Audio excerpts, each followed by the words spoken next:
Suspendido po ang klase sa lahat ng antas sa mga pampubliko at pribadong eskwelahan sa Caloocan ngayong araw. At dahil yan sa naranasang pagulan na nagpapahirap din sa biyahe ng mga commuter. Live mula sa Caloocan City, may unang balita si James Agustin. James.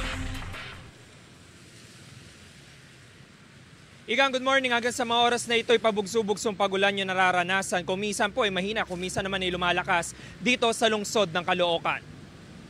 Madaling araw pa lang kanina ay may pag-ulan na sa Zabarte Road dito sa Caloocan. Halos mag-zero visibility pa nga bago mag-alas 5 ng umaga. Pahirap para sa mga commuter na maagang bumiyahe. Walang tigil din ang ulan sa Quezon City. Mahina hanggang sa katamtamang ulan ang naranasan sa Visayas Avenue bandang alas 2 sa madaling araw.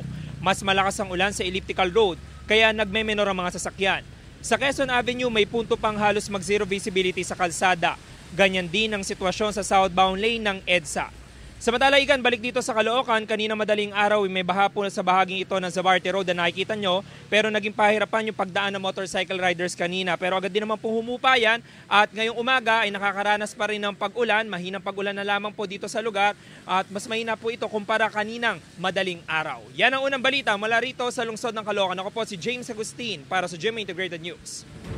Igan, mauna ka sa mga balita, mag-subscribe na sa GMA Integrated News sa YouTube para sa iba't ibang ulat sa ating bansa.